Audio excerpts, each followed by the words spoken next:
legal, Black Power. Sejam muito bem-vindos aqui no Espaço Cultural com TNT.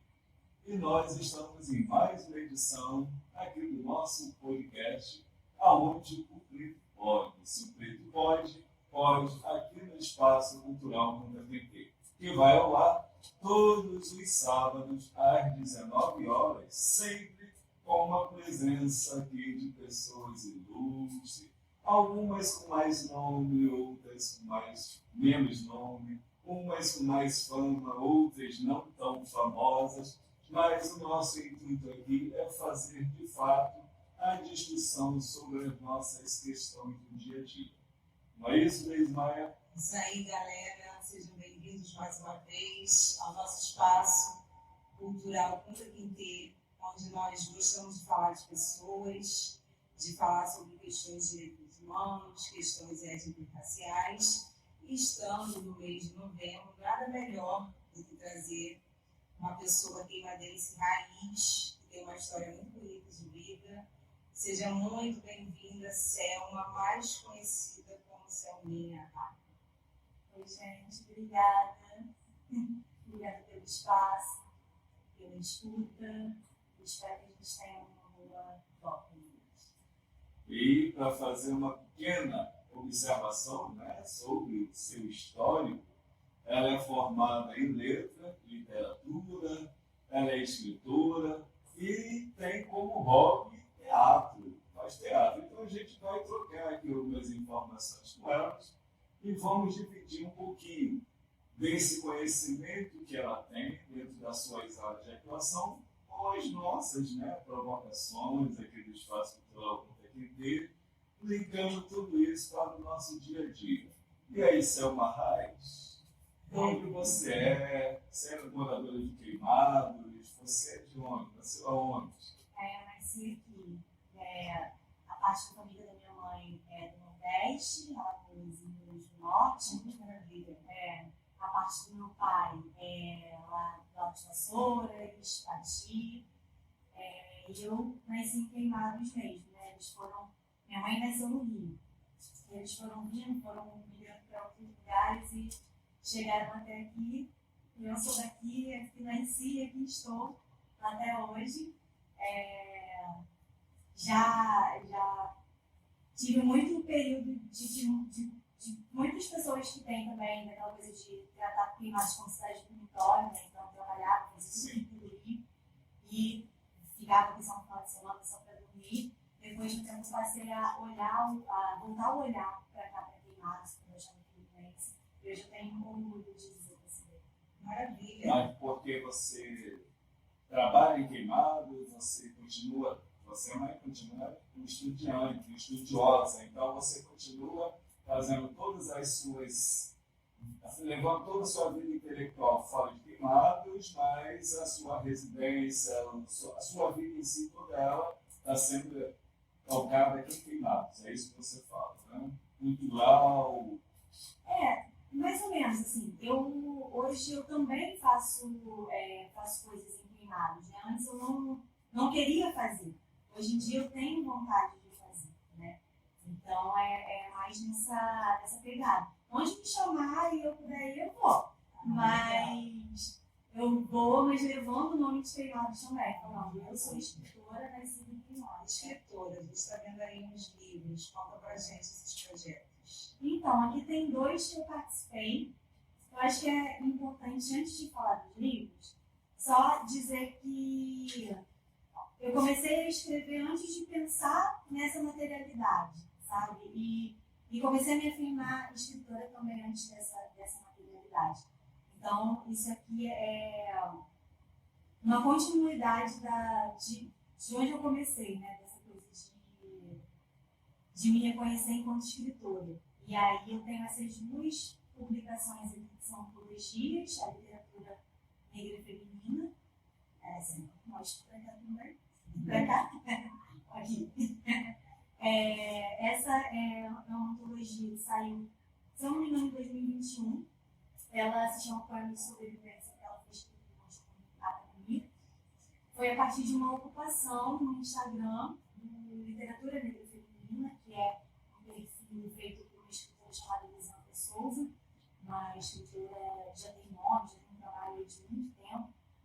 ótima escritora, e ela criou esse perfil para poder divulgar escritoras negras que não tinham inserção no mercado editorial. Mas você é negra? Eu achei que essa pergunta fosse demorar mais dele. Demora mais. Então, né, aí entra toda uma questão de autopercepção, de reconhecimento, de história. Durante muito tempo eu não tinha esse entendimento, né? Vou dar um corte aqui, só para dizer para todos vocês que estão nos assistindo que quem fez a primeira provocação hoje não fui eu, foi eles. Só porque senão o pessoal fica achando, só porque eu faço uma questão do debate sobre a questão racial, eu levo muito a sério. Então, foi ela, hein? É o mês de novembro. Deixar bem nítido isso. Mas eu acho muito importante, porque se a gente for parar para pensar, por exemplo, quanto tempo que a gente tem? Desde a abolição da escravatura, a gente tem pouquíssimo tempo. A gente tem pouco mais de 130 anos. E aí, a questão racial, ela aqui no Brasil, ela é muito densa, ela é muito complexa. E muitas vezes a gente fica num debate muito raso, sabe? Só de você é preto e você é branco. E aí a gente não aprofunda esse debate. O reconhecimento dos povos indígenas até hoje é muito difícil, sabe? Tem muita gente que não sabe que existem pessoas indígenas nas favelas, Veja o marco regulamentório que está lá o tempo todo e está sendo uma... Exatamente. Então, assim, o debate racial é muito mais profundo, eu acho, do que a gente está fazendo. E eu acho que, com o tempo também, eu espero que ele seja aprofundado de uma maneira que as pessoas sentem fácil isso, conversem a respeito, sabe? Eu acho que é importante. Mas eu me considero negra, eu tenho raízes indígenas também, mas ainda é bem difícil de rastrear, né, por toda uma questão de apagamento, de colonização e tudo mais. Então, até na minha própria família é um debate muito profundo, né? Muita coisa que a gente está, eu e minha família estamos tratando agora. Interessante. Eu vou ficar ainda na poesia. A sua poesia, né, você praticamente seu gênero literário é poesia, né? E como é que você é a sua inspiração? Surge da onde? Você faz o quê para poder... Você vai para um lugar do deserto, vai para a praia, vai para a mata? O que você faz para ganhar inspiração? Eu gosto muito dessa pergunta, porque antes de eu me entender como escritora, né, eu falava, eu escrevo um negócio e não mostrar para ninguém. Eu sempre ouvia falar que escritores eram as pessoas que tinham um horário regular para poder escrever, sentar, preparar a sua mesa. E, gente, eu sou queimadense, eu sou pobre, eu não me enriqueci, eu não tenho muito tempo ainda para parar e sentar e escrever. Às vezes eu estou lavando uma roupa e quero escrever sobre isso, lembrei, vou sentar e vou escrever depois, eu vou revisar aquele texto e tal. É muito interessante, assim, porque existem pessoas, sim, que mesmo nessa rotina política conseguem fazer isso, mas não é algo que eu faço com frequência. Às vezes dá, às vezes não dá. Mas eu pego muita minha inspiração no dia a dia, sou muito observadora. Eu pego, às vezes, coisas da minha própria vivência, né? Eu gosto muito de trabalhar na poesia com um conceito de escrevivência do Conceição Evaristo, que são essas experiências negras do cotidiano que podem ser ficcionalizadas, podem ser poetizadas. Então, eu escrevo sobre elas, tanto das minhas vivências quanto de outras pessoas. Às vezes, sei lá, posso observar vocês dois e vocês não se conhecem e eu pego um pouco dessa história, um pouco da sua, me misturo com outra e faço uma história, sabe? E qual o gênero que você gosta de escrever? Eu amo escrever poema. Escrevo também conto, escrevo muito mini conto, gosto de prosa poética, mas poema me pega bastante, assim, gosto muito. Você fez literatura e letra, né? Então, na sua graduação, você deparou com bastante personagem, né, dessa área. Teve muitos que você se identificou, ou também se identificou, teve alguns negros. Como é que foi essa? Então, Até porque eu perguntei isso porque você fala da Conceição Evaristo. Então, a Conceição Evaristo, ela entra na sua vida pós, né, no momento que você está escrevendo ou na sua formação? Então, muitas pessoas negras, acho que talvez esse panorama, assim, espero que esse panorama muito para frente, né? Tem muitas pessoas negras na universidade hoje, mas tem muitas pessoas também que eu converso que foram que entraram antes de mim, que falam muito da academia ser um lugar muito adoecedor para pessoas negras, né? E para mim não foi diferente, mas eu também tive experiências que foram muito necessárias para mim na universidade e contatos que mudaram a minha vida. Assim. Eu tive uma disciplina na universidade chamada Literatura Brasileira 2, hoje em dia ela tem um outro nome, e ela foi ministrada pela professora Fernanda Felisberto, que hoje em dia minha eterna professora, minha eterna orientadora, mas é minha amiga também, tá? A gente faz os trabalhos juntas. E aí, nessa disciplina, a Fernanda traz muitos autores negros. Então, eu tive a oportunidade de conhecer autores de ficção, autores negros, e também teóricos negros da literatura, que foi uma coisa que me puxou muito para trabalhar nessa área. Antes, eu sou acostumada a ler desde muito pequena. Porque minha mãe e meu filho me alfabetizou em casa, e a gente sempre teve livro ali por perto. A gente não tinha dinheiro para comprar livro, mas a gente pegava livro didático, separava poema. Eu tenho até cadernos, hoje em dia ainda minha mãe guardava. Então ela sempre fomentou muita questão da leitura em casa. Só que eu tinha muito contato com autores brancos. Eu sou até hoje apaixonada por Drummond, lia muito Cine Meirelles, Álvaro de Azevedo, muitos autores, mas muitos brancos. Tive um pouco de contato com Machado de Assis, mesmo assim o Machado de Assis muito envelhecido, não tinha identidade racial. Quando antes de eu entrar para a faculdade, por causa da internet, eu tive contato com a Carolina Maria de Jesus. Conheci um pouquinho e tal. E no primeiro período, uma outra professora, Fernanda, me deu o quarto de despejo de presente. E aí eu li, conheci a Carolina, fiquei apaixonada, tal, queria conhecer mais sobre o trabalho dela. Fui me aprofundando e fui para a biblioteca para procurar outros livros. Me deparei com a Ana Conceição. Eu já tinha lido o poema dela, gostei muito e tal, mas eu fui para o romance. Eu li Conceição Vicêncio, e ali parece que deu um boom, assim, pra mim. Falei, esse tipo de escrita é diferente do que eu leio, e é muito próximo do que eu escrevo, né? Quando você fala diferente, é diferente porque é uma questão da escrita dentro de um academicismo, ou do foco que eles utilizam, ou do espaço que eles retratam. Do espaço, da humanização de determinados corpos, sabe? De trazer a vivência de pessoas negras como pessoas extremamente complexas, não só personagens rasos, personagens que você sabe que ela vai morrer, que não sofrer na arte inteira, e em alguns alunos já mudando, porque vocês são assim, que ela escreve também muitos textos tristes, né? Eu, particularmente, gosto de escrever muitos textos tristes.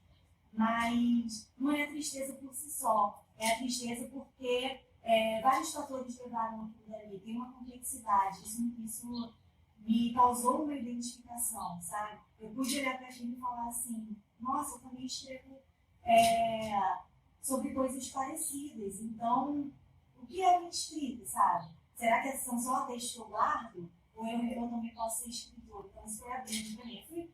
Conheci Lima Barreto, conheci Cadernos Negros, né, que é uma antologia importantíssima, com vários autores, vários autores negros, conheci vários autores.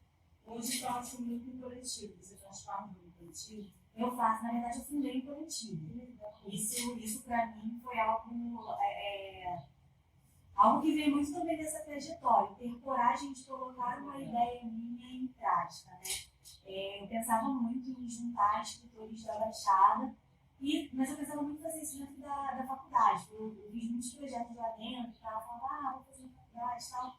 E acabei me formando, e aí eu me formei, no mesmo ano minha mãe faleceu, né? Então muita coisa ali, foi muita informação, minha mãe, como eu falei, fomentou muito esse meu caminho da literatura.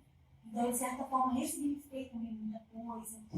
E aí o coletivo surgiu mais ou menos nessa época, né? Um pouco antes da minha mãe falecer. Coletivo de quê? É um coletivo de escritores negros. Eu vou chegar para poder explicar, porque eu acho que é muito importante dizer como ele nasceu.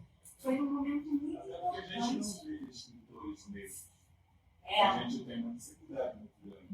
Selminha já vai trazer uma realidade. Conta aí pra gente. É claro que daqui a pouco eu vou perguntar, mas no evento da Porta a gente já consegue ver um monte de pesquisadores, né, que sistema de cota, que hoje já são doutores, até pós-doutores, então estão fazendo uma releitura da nossa história oficial.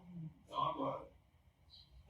Aí falta esse olhar para a ficção, né? Eu sinto isso, eu percebo também nos meus estudos. Eu estudo mercado editorial, e aí a gente consegue perceber que falta o interesse das grandes editoras em ficção, principalmente por parte de mulheres negras, né?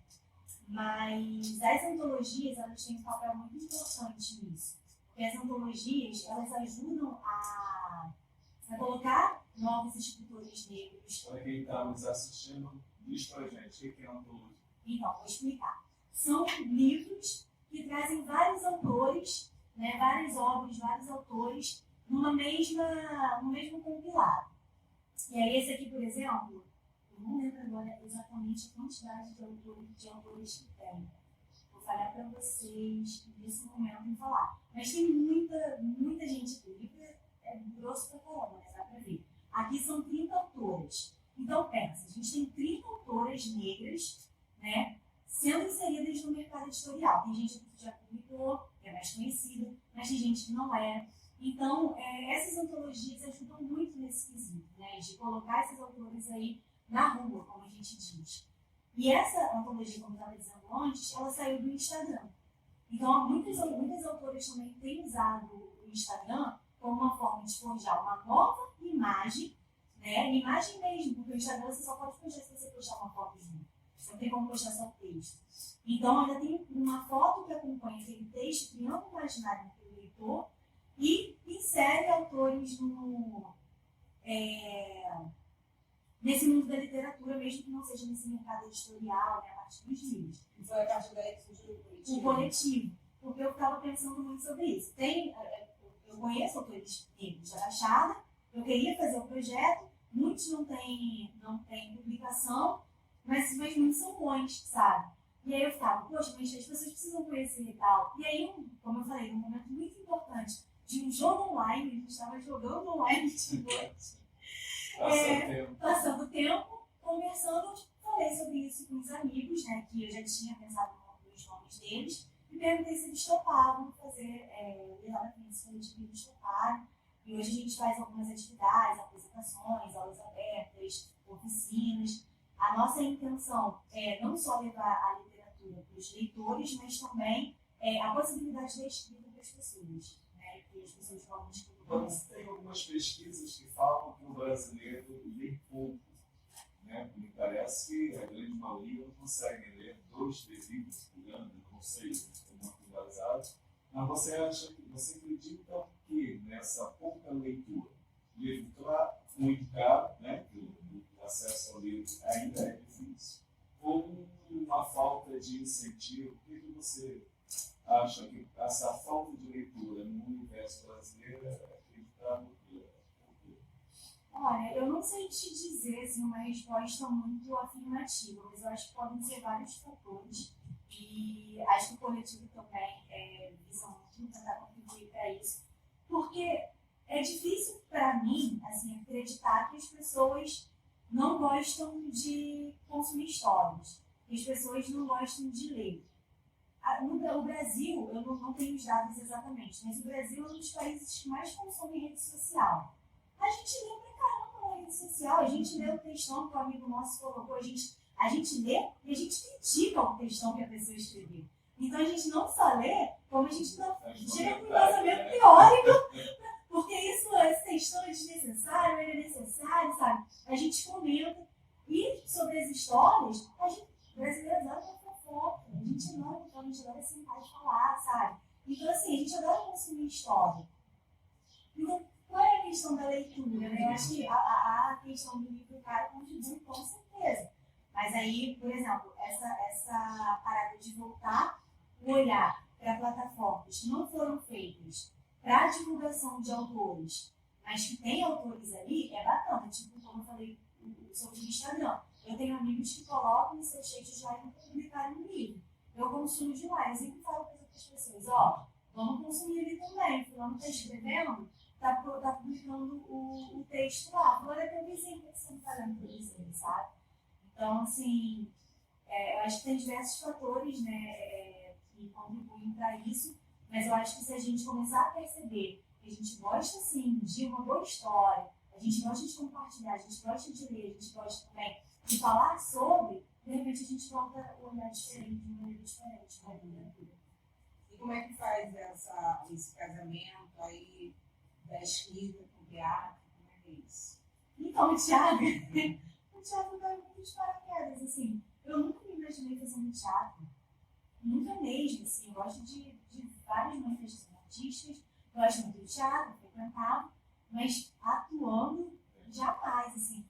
E aí eu comecei a frequentar o Instituto Enraizados, que é um instituto que funciona em Ubatuba, que fomenta muito a arte, no geral, do pessoal da Baixada, e tem muito como direcionador cultura hip hop.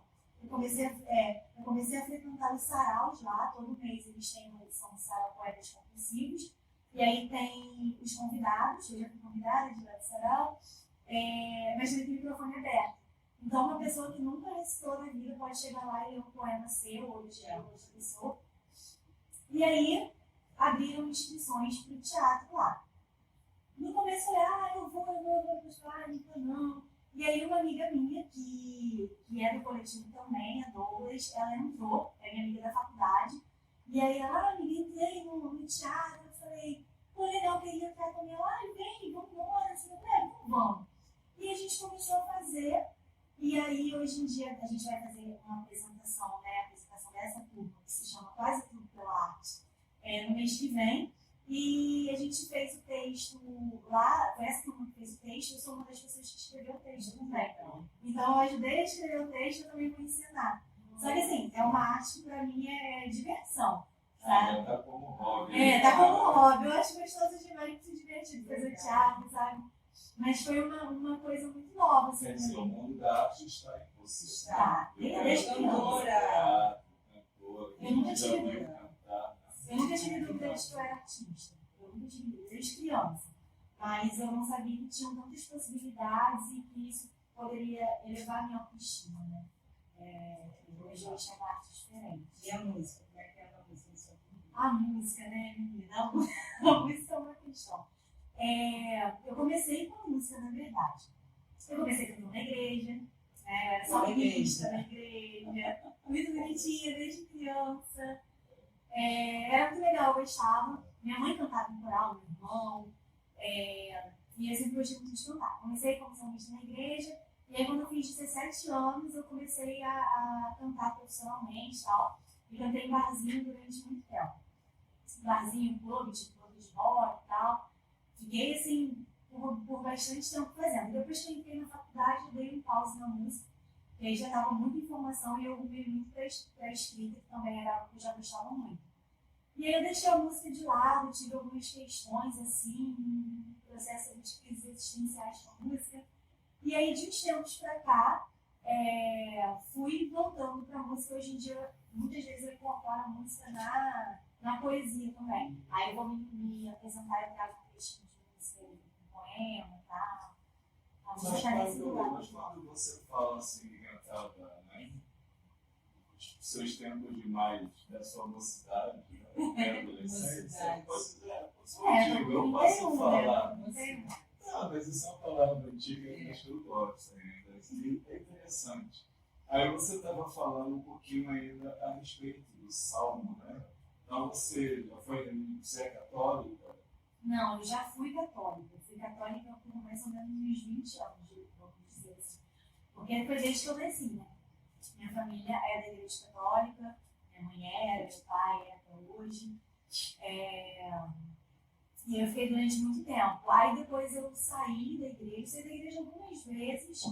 E depois, por fim, eu comecei a pensar, a ressignificar algumas coisas. E aí depois eu fiquei para Umbanda. Mas sou umbandista hoje. Tenho vínculos ainda fortes com o catolicismo, ainda com tudo, mas em termos de organização, de doutrina, né, essas coisas eu sigo a Umbanda hoje. Escreve sobre também? Não. Escrevo muito sobre a Umbanda, escrevo sobre fé no geral. No meu Instagram também eu posto muitos dos meus poemas e lá tem muito disso. Num Brasil igual o nosso, considerado laico, Aham. né? Tem algumas religiões que tentam a sua supremacia, né? Então isso causa uma intolerância religiosa muito grande, principalmente em cima da religião de matriz africana. Como é que você enquanto bandista, vê essas intolerâncias causadas por nossos irmãos de outra fé? Olha, é lamentável, né? É lamentável, assim, de verdade, porque a gente fala sobre intolerância e tudo mais, e eu vejo como uma violência muito extrema, assim. Uma violência e uma falta de autopercepção, porque a cultura afro está em tudo, né? Em tudo que a gente faz, em tudo que a gente vive. E você negar isso e ainda violentar outra pessoa com palavras e com ações, eu acho lamentável. Eu realmente acho muito triste. E essa coisa do Estado laico me pega muito, porque pra mim é muito isso, cada um viver a sua fé e tá legal, sabe? Eu sou um pouco impaciente com esse tipo de coisa, porque já assim, meu Deus, é sério que isso tá acontecendo, sabe? E aí eu acho bem chato, assim, bem chato. E violento Sim. mesmo, assim. Eu realmente sinto muito, quando eu falo que é lamentável, eu gostaria de trazer o peso dessa palavra, sabe? Eu acho realmente lamentável que isso aconteça. E aí é engraçado, né, que um país praticamente laico, mas considerado cristão. Né? Então, E a defesa cristã não traz nada disso. Né? E Cristo levou só a paz, o amor, né? a misericordiosidade. Né? Então, não teria nada disso. Né? E o outro vai por uma questão de ganância, poder, tentando sobrepor sobre o outro com uma doutrina religiosa. uma visão muito deturpada, né, das coisas. É por isso que a gente aqui também, no Espaço Cultural Contemporâneo, da mesma forma que a gente consegue enxergar essa intolerância religiosa, a gente está aqui também com a nossa bandeira guerreira, uma luta contra o racismo, né? Porque é uma das causas, eu acredito, e a gente tem feito bastante debate sobre essa questão, que essa intolerância é um racismo. Né? Então a gente tem que, quando falar do racismo, é por isso que a gente tem, mesmo sendo de outra denominação religiosa que não seja da matriz africana, mas a gente tem que falar desse racismo religioso. Então por isso que a gente faz questão também de deixar registrado que a gente também luta contra todas as formas de preconceito. É muito importante nomear também, né? É muito importante nomear que isso é racismo religioso, né? E, como eu falei, é lamentável, porque até lei em relação a isso a gente precisa ter para ser respeitado, sabe? Isso é muito triste. Dizem aí, a gente pode fazer algumas perguntas. Eu queria que ela lesse, recitasse, né, o bem, poema a gente dela, vai ter mais um mas eu gostaria. No final ela pode cantar, garota. Não sei, ela pode tudo. Ela Aqui pode. o preto pode. Ela já falou que é preta. Só que pode. Aqui pode. Então tá legal. Você quer ouvir que ela canta? Não, seria interessante que ela falou tanto da escrita, né? Seria muito interessante. Eu vou visitar. Literatura negra. Isso é interessante. Ali são todas autoras. Nesse Carolinas também são mulheres. Aqui nesse livro eu tenho dois textos, né? Ieda perdeu o bonde das 6 horas e a Mexicana. Eu li a Mexicana para vocês. Confia, menina, que a fé não costuma falhar. Hoje é terça-feira. E o tambor que toca alto em seus ouvidos foi feito para corpo dançar. Confia, menina, que a fé não costuma falhar. Você é filha de guerreiro, também nasceu para saber guerrear. Dos teus ancestrais, herdaste saber, a coragem, dos teus dedos emana a poesia, e a bênção das rezadeiras escorre pelas suas mãos. Quem pisa descalço na terra, entende que veio para ser semente. Confia, menina, que a fé não costuma falhar. Quem olha para frente está sempre buscando voltar. Confia, menino, que a fé não costuma falhar. Rainha, menina, é o que tu será. Obrigada. Confia, menina? O que você confia? Eu confio muito na espiritualidade. Eu acho que ela me salvou de muita coisa. Ela me trouxe a vida, na verdade. Eu já passei por períodos assim, de não acreditar em mim. E hoje eu acredito em mim porque eu confio neles. Porque eu sei que eu tenho um caminho, sabe? Então isso eu acho que é importante. Quando você fala de espiritualidade, a gente precisa, que hoje também, para todo mundo, o Espírito Santo pousa em tudo quanto é lugar. É a mesma forma que você vive, como é que é essa espiritualidade para você no mundo de tantas guerras, no mundo que está aí as pessoas com uma agressividade tão grande? Como é que está essa espiritualidade? Pergunta complexa, né? Não, só para você. Porque, assim, ao mesmo tempo, né, as pessoas falam que eu pareço muito calma. Na verdade, eu não sou tão. Mas, ao mesmo tempo que eu falo dessa espiritualidade, que traz essa tranquilidade pra mim e tudo mais, eu sou muito combativa também em outras questões, principalmente humanitárias. Nossa, sobre capitalismo, a gente poderia fazer um podcast só falando de todos os problemas do capitalismo e tal.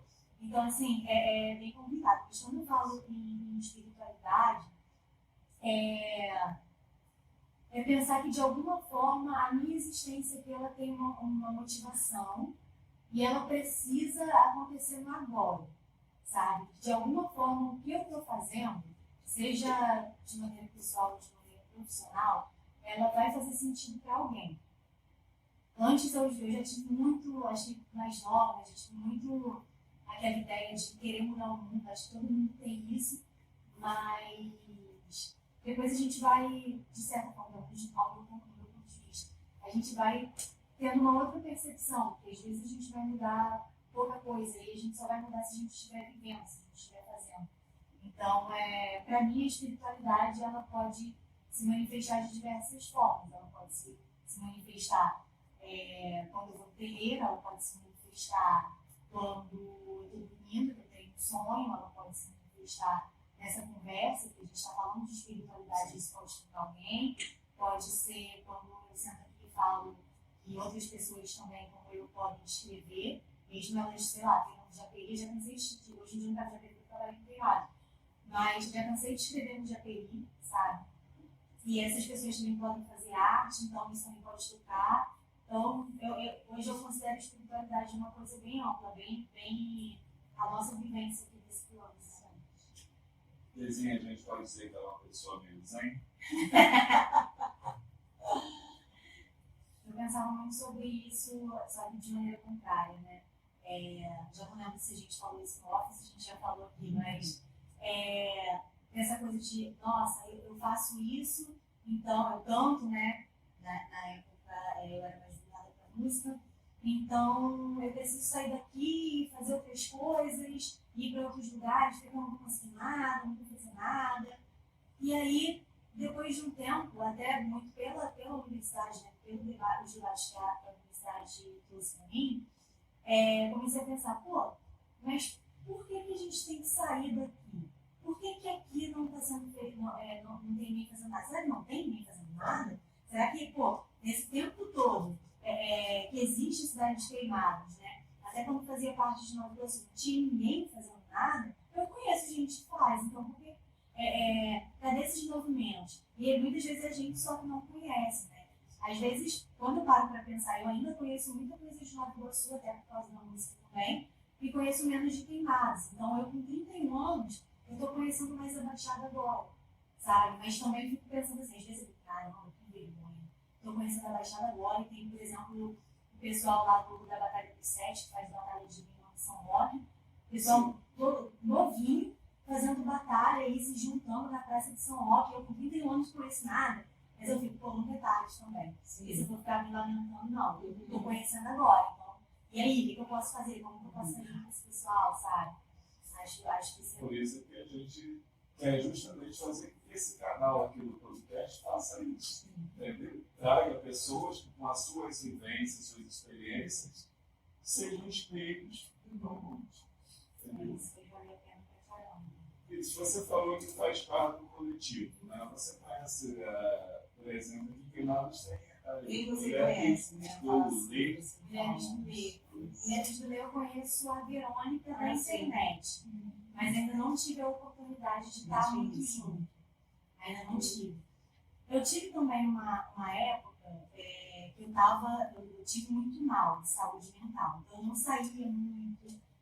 Comecei, de certa forma, a estabelecer algumas conexões mais físicas, de estar em lugares e tudo mais, depois da pandemia. Então é algo muito recente. Porque antes, quando eu falo que eu trabalhava com música, eu realmente trabalhava. Era assim, eu ia para cantar, ia para o barzinho, já era morta, né, Não descansada. pensava em se profissionalizar, não? Não, então, até pensava, mas ainda tinha muito aquela coisa, eu acho que isso foi um divisor de águas para mim. Eu tinha muito aquela coisa de ganhar dinheiro. Então eu queria trabalhar para ganhar dinheiro. Na minha cabeça, quanto mais eu trabalhasse, mais dinheiro eu ia ganhar. Capitalismo. Né? Exatamente. Esse sistema aí, você falou que queria um podcast para falar do capitalismo. Capitalismo. Né? Exatamente, são as ilusões que o capitalismo causa na gente, né?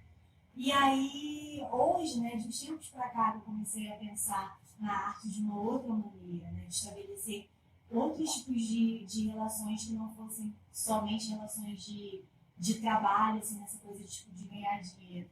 Então, muita coisa também está sendo nova para mim. Está sendo nova aos 31 anos, né? Assim, é bem interessante. E até para minha família, por exemplo. Quando eu cheguei em casa, quando na verdade os livros chegaram em casa, né?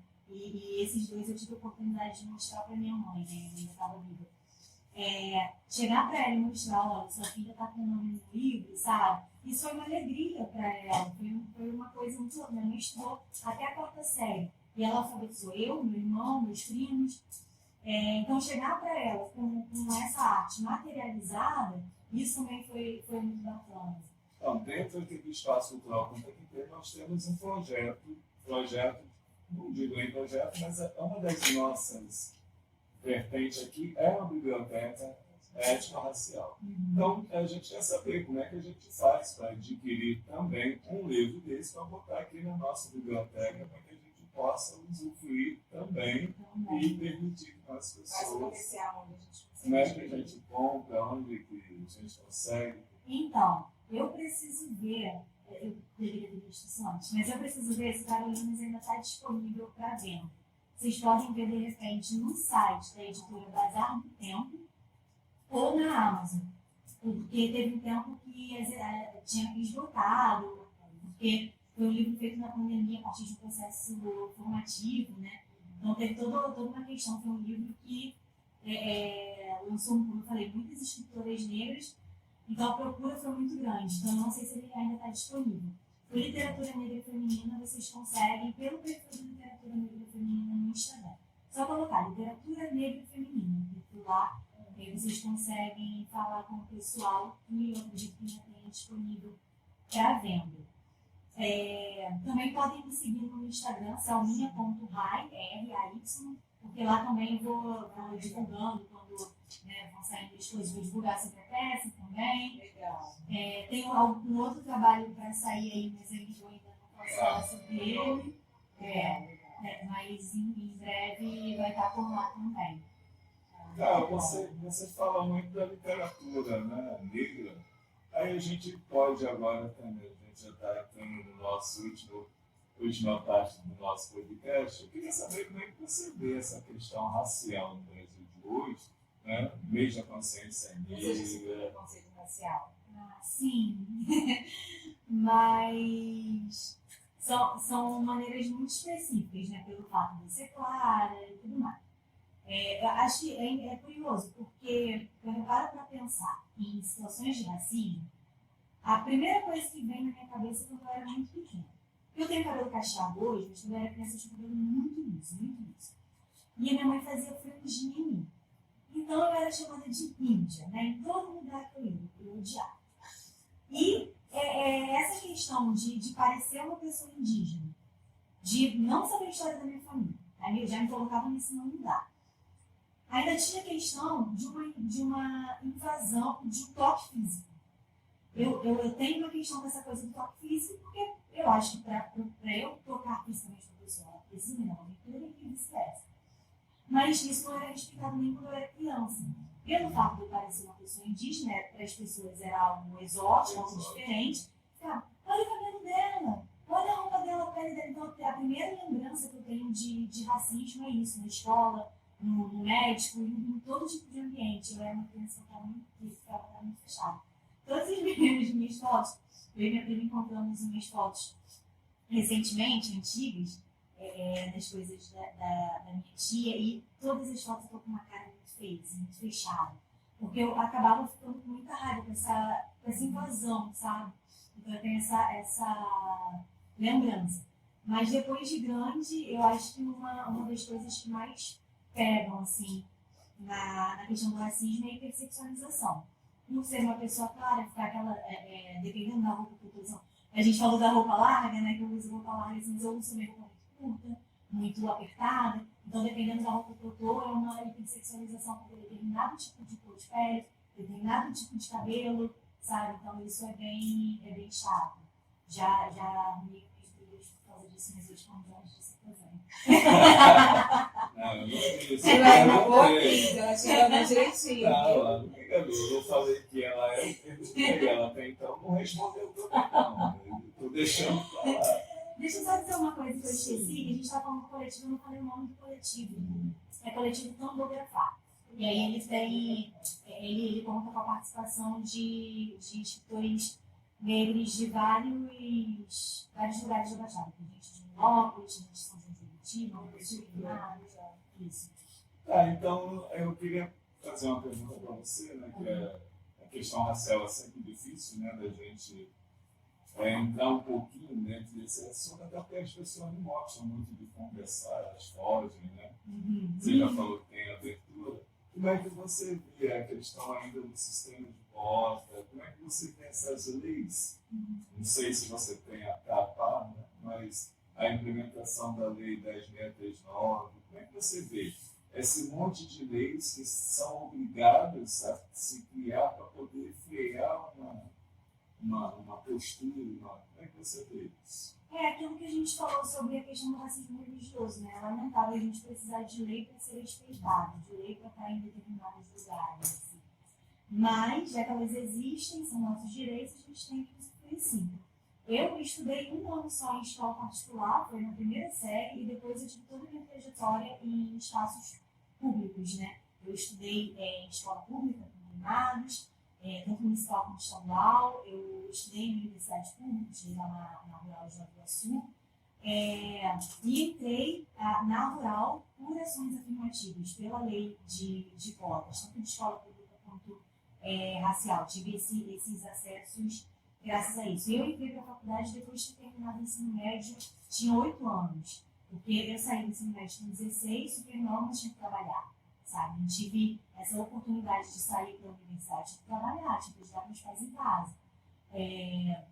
Então, assim, poder depois. E eu consegui entrar na universidade porque eu participei de um curso, um pré-vestibular, que era social também. Pagava uma taxa de R$40 por mês, muito baratinho. Então, eu tive acessos por causa dessas leis, por causa dessas ações, né?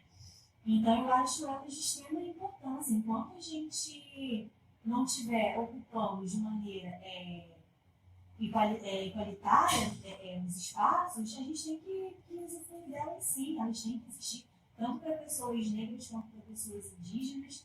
E as pessoas têm que ter acesso, sabe? E, assim, eu fico pensando como que deve funcionar a cabeça de uma pessoa que não entende quanto a gente perde e não tem espaços diversos. Porque eu acompanho, artisticamente falando, por exemplo, e até mesmo pensando em teoria, acompanho diversos artistas e diversos teóricos, negros, indígenas, LGBTs, de vários segmentos e produzem diversos tipos de arte, na música, na literatura, no teatro, no grafite. caramba, eu fico assim, meu Deus, eu não tenho tempo para consumir isso tudo, que é tão, tão interessante, tão legal. E essas pessoas deveriam estar em todos os espaços, e aí a gente fica com aquela coisa, e às vezes até mesmo a gente sabe que é por uma questão totalmente colonial, uma visão que se arrasta aí desde da invasão europeia, de que não, o legal é o modelo europeu de ser, o modelo norte-americano de ser nada, sabe? Está chegando ao fim do nosso podcast aqui onde o Preto pode, e é sempre aquele gostinho de quero mais, né? Mas não tem jeito. Já sorrindo. A gente está batendo um papo aqui com a Sandrinha Rádio. Sandrinha, garoto. Selminha, desculpa, pessoal. Selminha Rádio. Ela que é formada em letra, ela é escritora, ela é teatróloga. E o que é mais interessante para todos nós é que ela é queimadas. Isso para a gente é primordial. Porque a gente está falando da nossa cultura, do nosso povo, da nossa gente. Entendeu? E aí, Dezinho, vamos para nossas considerações finais. Só agradecer, porque antes da gente começar, a gente sempre faz aquele quebra-gelo, né? E aí você entendeu por que a gente convida a gente da gente? Porque fica muito legal. Tem sempre esse gostinho de quero mais, quando a pessoa inicia, fica tensa, e aí no finalzinho fica sorrindo. O objetivo é sempre esse mesmo, entendeu? E vá com aquela prerrogativa assim, um dia eu volto para contar tais coisas. Esse é o nosso intuito. Né? Que não tem como, num podcast, a gente explorar tudo. Então, a gente quer perguntar mesmo. E agradecer pelo seu tempo, agradecer por essa parceria. Já tivemos momentos bons, muito feliz por ouvir tudo isso. Né? A princesa sonhou e virou rainha, olha, fantástico, muito obrigada, tudo de bom, muita saúde física, saúde espiritual, para poder continuar fazendo o que você quiser. Você pode, o que você quiser. Gente, eu que agradeço o espaço, estava nervosíssima, mas estou aqui super à vontade. Muito legal, assim, e legal receber esse convite de vocês também, né? São pessoas importantes também nessa movimentação queimada, assim. Eu fico muito feliz mesmo de estar aqui nesse espaço, de ser convidada na minha cidade para poder falar do meu trabalho e por ser como vocês, sabe? É muito gratificante estar aqui nessa mesa. E eu estou à vontade, eu estou tão à vontade que eu estou com a perna aqui em cima da cadeira. Eu estou à vontade. Eu estou à vontade justamente por isso, porque é com vocês e vocês criam esse espaço. É muito bacana. Obrigada pelo estudo. Nós do Conta Quem tem que agradecemos, tem uma galera maravilhosa junto conosco. E por outros momentos assim. E deixar um recadinho para o povo do Conta Quem tem. Estamos esperando vocês aqui. Então, nesse momento, a gente está finalizando mais um episódio aqui do nosso podcast, onde o Preto pode. E o Preto pode aonde? Aqui no Espaço Cultural Conta Quem tem. Ao ar, todos os sábados, sempre às 19 horas. Um abraço a todos e até o sábado que vem. Obrigada, gente. Bem legal, legal, legal, black.